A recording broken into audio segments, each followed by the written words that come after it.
kita memulai pembelajaran, alangkah baiknya kita membaca suratul Fatihah, di mana Fatihah ini supaya kalian dimudahkan, dilancarkan, dan ilmunya bermanfaat. Ala hadiniya al-Fatihah. Bismillahirrahmanirrahim. Alhamdulillahirabbil alamin. Arrahmanir rahim. Maliki yaumiddin. Iyyaka na'budu wa iyyaka nasta'in. Ihdinas siratal mustaqim. Siratal ladzina an'amta 'alaihim ghairil maghdubi 'alaihim waladdallin. Bapak absen terlebih dahulu 12 TKR 1. Ada Maulana Afif Ma'ruf, Ahmad Nur Arifin tidak hadir. Albanirai Abdul Hanan, Wisnu Saputra. Lumayan banyak ya yang tidak hadir. Tujuan pembelajaran ini adalah menjelaskan tentang pengertian pernikahan. Yang kedua, menjelaskan dalil nakli tentang pernikahan. Yang ketiga adalah menganalisis ketentuan pernikahan dalam Islam. Yang keempat, menyimpulkan hikmah pernikahan dalam Islam. Nah, masuk ke dalamnya hal-hal yang berkaitan tentang masalah pernikahan. Siapa yang paham atau mengetahui arti dari pernikahan itu sendiri? Apa pernikahan itu? Mengacungkan tangan. Siapa yang mengetahui? Gimana? Pernikahan itu menyempurnakan dua belah pihak. Menyempurnakan dua belah pihak. Maksudnya? Laki-laki dan perempuan. Oh, laki-laki dan perempuan dengan pernikahan. Oke, pernikahan diantaranya adalah menurut undang-undang menyatukan, ada dua versi, di mana ada dua versi, undang-undang dan hukum Islam. Dari dalam undang-undang sendiri menyatakan bahwa menyatukan antara laki-laki dengan perempuan dengan dalam satu majelis, di mana dalam satu majelis ini kita ucapkan ijab qabul. Nah, ijab qabul, ada yang mengetahui ijab itu apa, qabul itu apa? Pusing ya? Bapak senang yang pusing. Oke. Masuk ke dalam peta konsep dalam pemaparan materi ini adalah pertama diantaranya menganalisis makna dan ketentuan pernikahan dalam Islam sesuai Al-Quran dan hadis. Akad nikah, indikatornya adalah akad nikah dalam pernikahan sesuai dengan Al-Quran dan hadis. Macam-macam pernikahan terlarang dalam Islam, hikmah pernikahan dalam Islam. Allah sudah memberikan tanda-tanda kebesarannya bahwa Ia menciptakan pasangan-pasangan, saling berpasang-pasangan antara laki-laki dan perempuan, kanan dan kiri, atas dan bawah, sehingga kalian tidak usah khawatir. Meskipun dalam kodoknya manusia itu sudah tertata rapi sejak zaman ajali, jodoh kalian itu sudah ada, mungkin waktunya yang belum ada. Nah, bisa jadi itu, ya kan? Sudah ada di jenis dirimu sendiri agar kamu merasa tentram kepadanya. Dia menjadikan di antaramu rasa cinta dan kasih sayang. Makanya ketika ada orang yang menikah, ada orang yang melakukan resepsi pernikahan, itu teman-teman semua itu mendoakan dengan sebutan bahwa semoga sakinah, mawaddah, warohmah. Sakinah. Nah, ada 3 kalimat: sakinah, mawaddah, warohmah. Ada yang tahu sakinah? Apa? Ketenangan hati. Nanti Bapak jelaskan ketenangan hati. Mawaddah, rasa cinta. kasih sayang, warahmah, apa? Mau menerima kekurangan. Menerima kekurangan. Dari sini adalah kita simpulkan bahwa ketika kalian itu ingin menikah dengan seseorang, baik itu dari kalangan manapun itu, suku, ras dan sebagainya, yang jelas kalian pertama yaitu harus mengetahui rasa cinta, kasih sayang terhadap sesama. Kalau sudah menimbulkan rasa sayang, kasih sayang terhadap sesama, mau tidak mau, suka tidak suka, kehidupan bahtera rumah tangga kalian nanti akan menjadi damai, tentram. Nah, lanjut. Dalil yang kedua. Surat An-Nisa ayat 1. Siapa yang bisa membacakan? Mangga.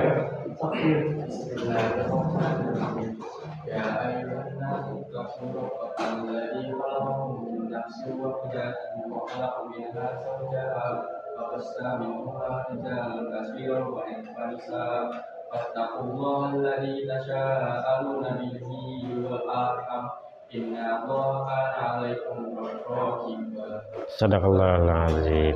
Nah, dalil surat An-Nisa ini adalah bahwa Allah telah menciptakan dari yang satu Adam dan menciptakan dari pasangannya Hawa itu dari tulang rusuk, sehingga tulang rusuk Nabi Adam, sehingga dari keduanya disatukan sehingga memperkembangbiakan laki-laki dan perempuan yang banyak.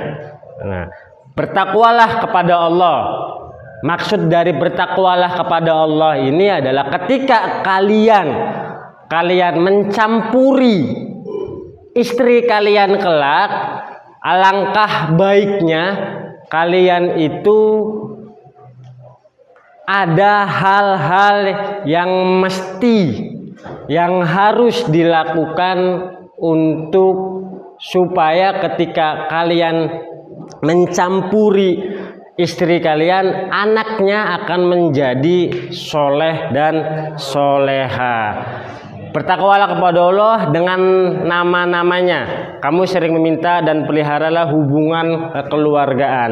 Sesungguhnya Allah selalu menjaga dan mengawasimu. Nah, makna dan ketentuan pernikahan dalam Islam sesuai Al-Quran dan hadis. Dari sini kita sudah jelas bahwa pernikahan atau nikah berasal dari kata bahasa Arab yaitu an-nikah.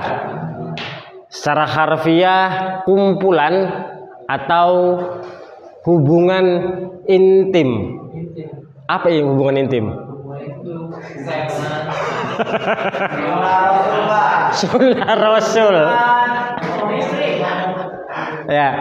Nikah secara syar'i adalah akad yang membolehkan halal hubungan intim dengan menggunakan kata angkah tuha.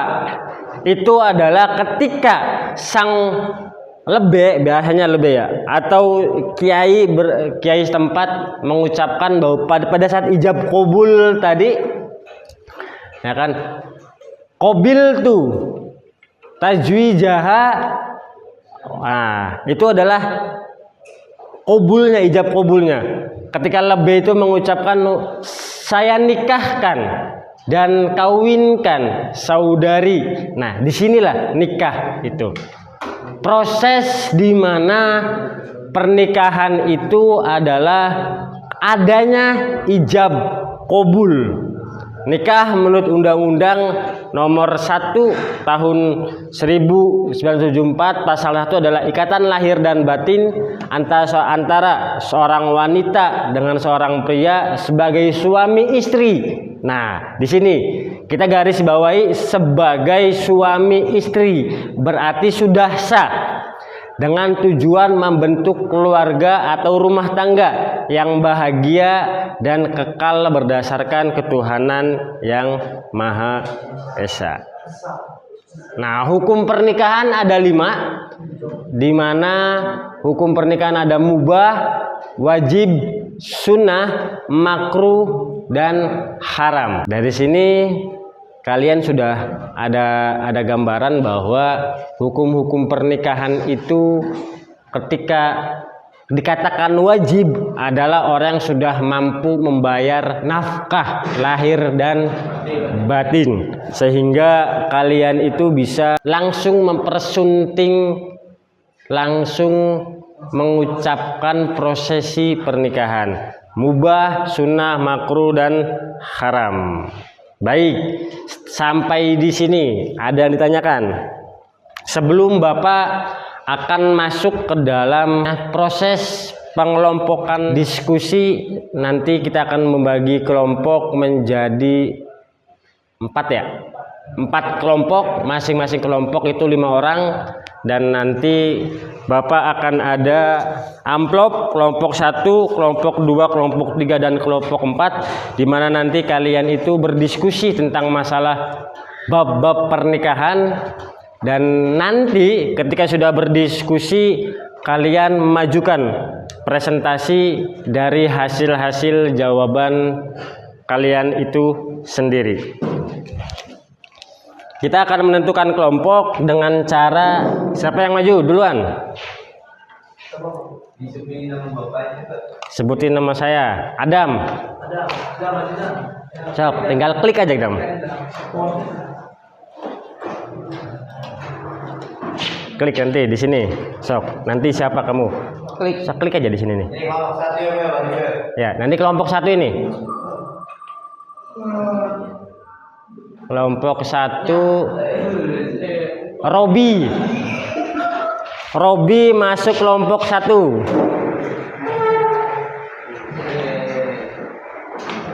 Sok, selanjutnya dari sini aja. Nggak apa-apa. Ya. Robi ini masuk kelompok 1. Hanan kelompok 1 lagi dengan Robi. Oh, kelompok 2. Oke. Hanan kelompok 2. Ayo lanjutnya. Ayo.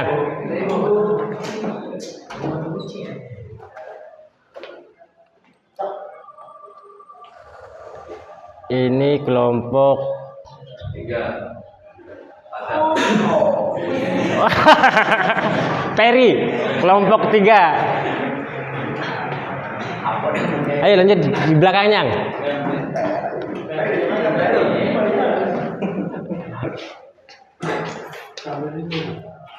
Ini nih. Ini klik, ini pencet ini. Iya. Tuh. Kelompok 4 siapa ini? Radit. Kelompok 4. Berarti kita masuk kelompok 1 lagi ya? So.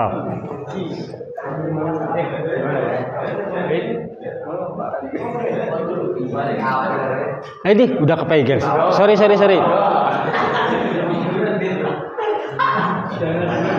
Danadi kelompok 1.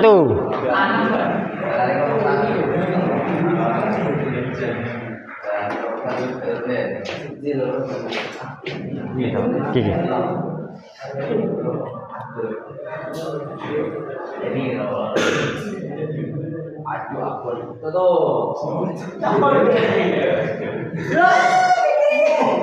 Fikri.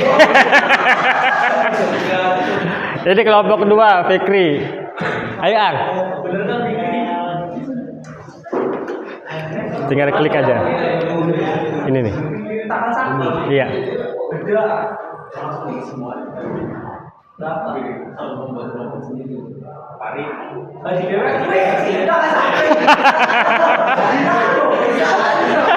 Lama dia kayak.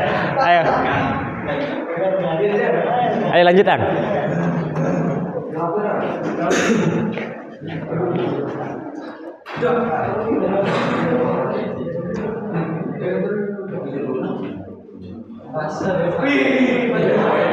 Pasak kelompok selanjutnya. Ayo.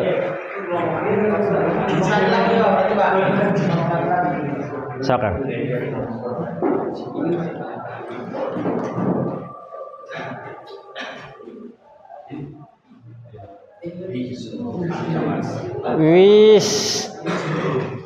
Wisnu. Baik, kelompok 1 sudah ada namanya, kelompok 2 sudah ada namanya, kelompok 3 sudah ada namanya. Silakan duduk masing-masing per kelompok. Kalau sudah, Bapak sudah siapkan amplop, di mana di sini ada amplop kelompok 1, kelompok 2, kelompok 3 dan kelompok 4. Di sini adalah ada pertanyaan yang harus kalian analisis, yang harus kalian jawab masing-masing kelompok. Di sana tulisannya aja.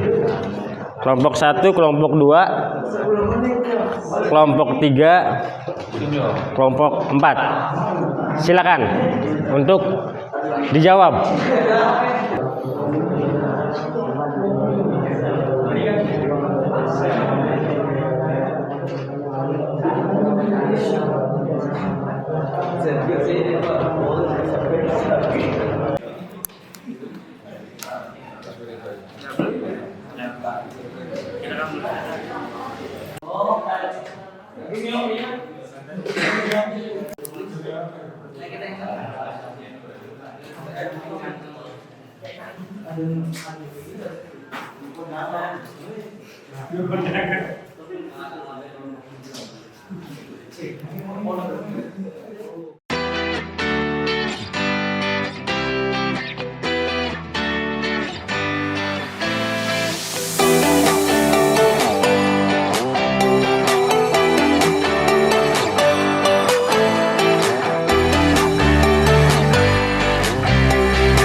Kalau sudah, kalian presentasikan satu orang untuk memaparkan jawaban yang sudah kalian tulis. Ayo sok, kelompok 1. Nggak apa-apa. Kelompok 1, pertanyaannya apa? Dalam pandangan Islam, mahar atau mas kawin memiliki peran penting dalam pernikahan. Umumnya mahar diberikan pelan-pelan. Oke ya Pak. Dalam pandangan Islam, mahar atau mas kawin memiliki peran penting dalam pernikahan. Umumnya mahar didirikan dengan benda berwujud seperti uang atau perhiasan. Namun seiring berjalannya waktu, konsep mahar mengalami perkembangan. Dan hasil analisis dari kelompok 1 adalah jawabannya karenanya mahar harus diberikan secara utuh tanpa menyakiti, menahan atau menunda-nunda. Bentuk mahar dapat berupa uang, perhiasan, perabotan rumah tangga, binatang, jasa, harta, perdagangan, atau benda-benda lain yang memiliki harga seperti dinukil atau ditulis dalam buku fikih. 5 mazhab Sunnah Muhammad. jawab bijak. Ya, sip. Terima kasih, tepuk tangan untuk kelompok 1. Dari kelompok 1, Assalamualaikum warahmatullahi wabarakatuh. Waalaikumsalam warahmatullahi wabarakatuh. Siapa?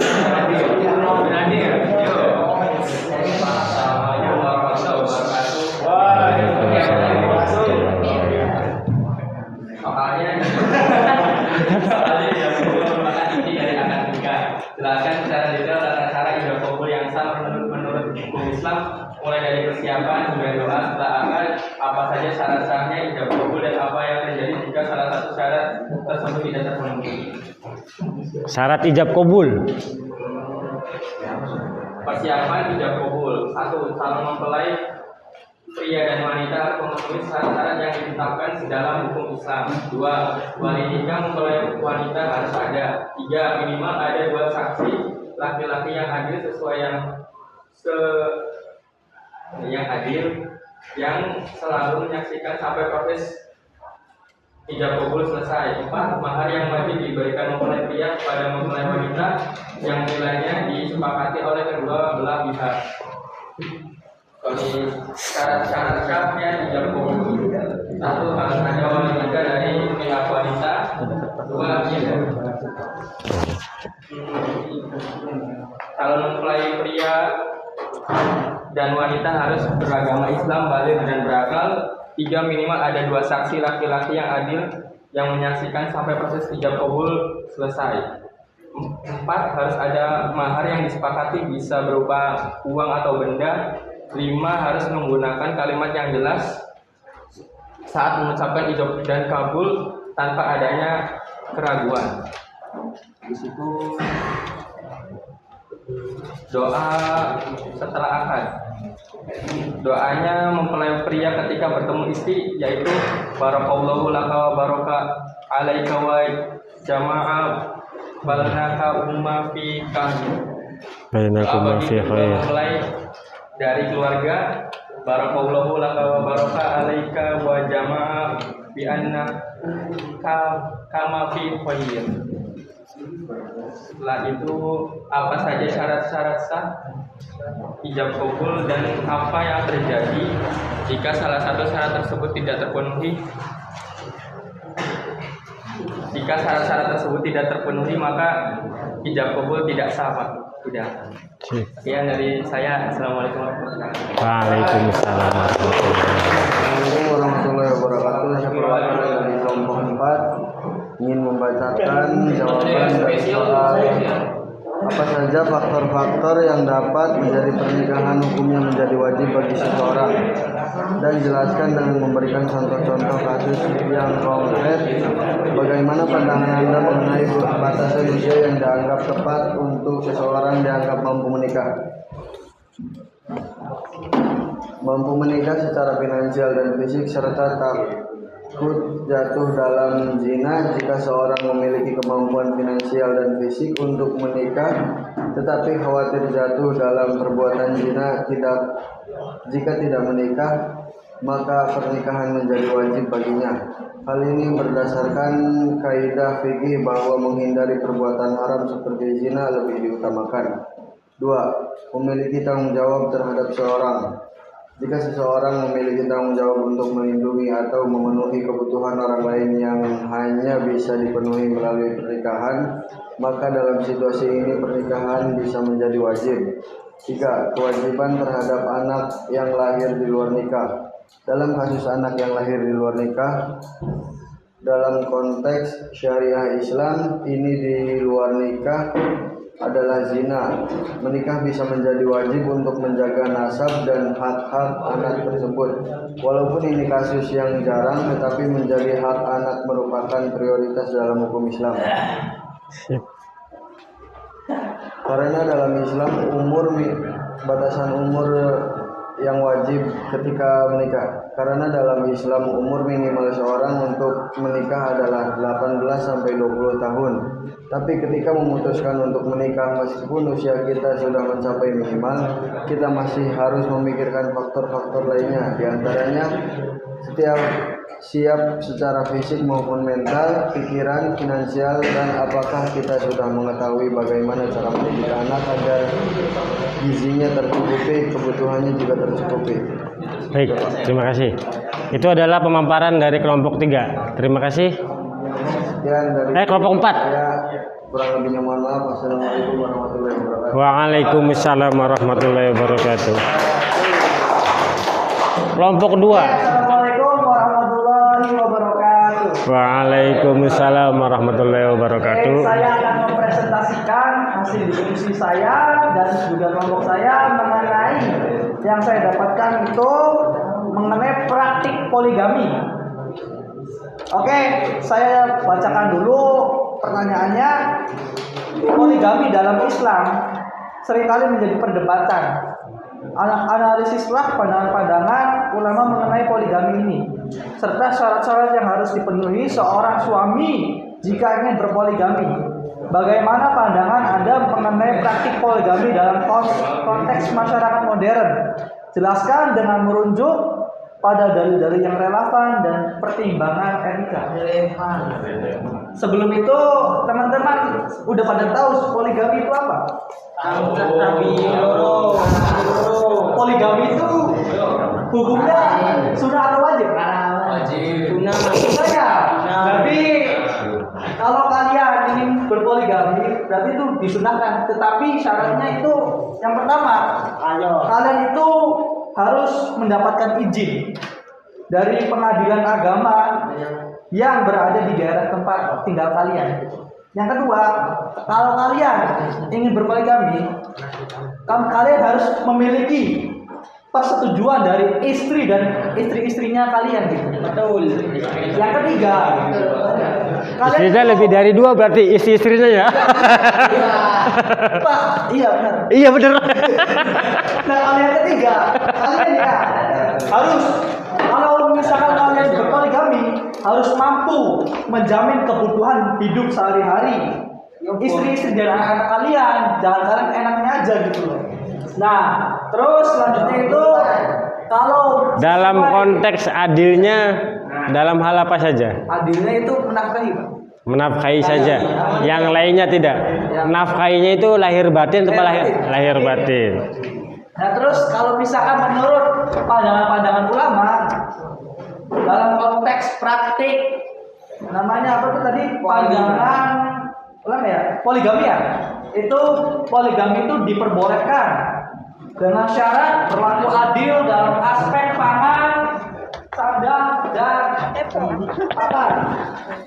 Dan yang kedua, poligami dibatasi maksimal 4 orang istri, jangan lebih tuh. Dan yang ketiga, poligami tidak menjadi kewajiban bagi laki-laki, perempuan, dan keluarganya. Oke. Dan yang selanjutnya, menurut pandangan saya mengenai praktik poligami di masyarakat modernnya, Pak, itu tidak lagi berorientasi. Itu apa yang diharamkan syariat sehingga bernilai negatif pada masyarakat seperti kekerasan terhadap perempuan ataupun anak-anaknya, istrinya. Nggak setuju ya? Makanya Di situ nggak setuju. ya begitu. Kesimpulannya nggak setuju berarti ya? Ada pertanyaan. Ya. Poliandri. Gimana menurut teman-teman ini? Menurut pandangan saya ya. Kalau misalkan laki-lakinya berpoligami, pasti istrinya juga bisa.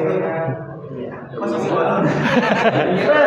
yang terakhir ya, dalil-dalil tentang poligami. Menurut Al-Hafiz Ibnu Katsir berkata, makna firman dari Allah Subhanahu wa taala, masuna wa sulasa wa rubu'a. Ya. Terus 2, 3 atau 4 surat An-Nisa Surah Al-Anfal ayat 129, yakni nikahlah wanita yang kalian sukai selain mereka. Jika salah seorang dari kalian, silahkan menikahlah dengan 2 wanita, dan jika suka silahkan menikah dengan 4 wanita. Selebihnya juga nggak apa-apa sih. Terus ya, contoh-contoh yang orang-orang yang di sekitar kalian yang berpoligami. Kita akan beda habis saja ya. Yang pertama, Iwil, Roma Irama, Ajis Gaga, Kopi Kumis, dan yang terakhir itu kalian tahu kan King Vicky Prasetyo. Yang menikah lebih dari 24 kali. Mungkin itu saja dari saya, kurang lebihnya mohon maaf. Terima kasih. Wassalamualaikum warahmatullahi wabarakatuh. Waalaikumsalam warahmatullahi wabarakatuh. Baik, kalian tadi sudah memaparkan ada yang mendapatkan proses ijab kabul, syarat-syarat ijab kabul, ada yang mendapatkan poligami, ada yang mendapatkan mahar, dan itu adalah nanti yang terjadi pada kalian pribadi. Baik semuanya, kita masuk ke dalam tahapannya akhir, yaitu kita berbicara hikmah pernikahan dalam Islam, di mana dapat disimpulkan ada 2 poin. Poinnya adalah dapat meningkatkan ibadah kepada Allah dan dapat memenuhi kebutuhan biologis secara sah dan halal. Dari indikator meningkatkan ibadah kepada Allah, yaitu dapat memperoleh ketenangan dan ketentraman jiwa, dan juga dapat mengendalikan pandangan dan menjaga kehormatan. Yang kedua, dapat memenuhi kebutuhan biologis secara sah dan hal itu mendapatkan keturunan yang sah. Tadi disebutkan bahwa ketika posisi hamil di luar nikah, anaknya itu adalah haram atau halal. Kenapa? Ketika berhubungan badan dalam keadaan Anaknya kan tetap suci, tetapi yang orang tuanya. Apalagi? Nah, ini adalah kebutuhan biologis. Lanjut adalah dapat membentuk keluarga yang islami. Ya kan? Baik, itu adalah hikmah dari bab pernikahan. Masuk ke dalam tahap akhir, Bapak akan masuk dalam post test, di mana Bapak akan mengirimkan link kepada KM-nya. Ini KM-nya ya. Kalau sudah, klik mulai.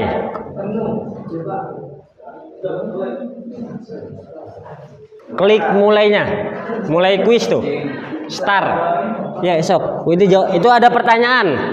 Manakah itu pertanyaan? Jawabannya A, B, C, D. Ada detik sih, Pak. Iya, di waktu.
Siapa yang pertama di situ? Ada. Bukan Wisnu. Enggak, Wisnu. Dari mana ya, Pak? skornya. Ini nih, tuh ada 9 Adam tuh. Oh, di sini Wisnu. 699. Itu belum ada ya. Nah, kita minggu depan akan memaparkan materi tentang macam-macam pernikahan terlarang dalam Islam. Baik, sampai sini kita cukupkan. Mohon maaf karena waktu yang sudah mulai siang. Baik, kita cukupkan dari saya. Mohon maaf, ada pertanyaan? Kalau tidak ada pertanyaan, cukup sekian dari Bapak. Mohon maaf bila taufiq wal hidayah. Assalamualaikum warahmatullahi wabarakatuh.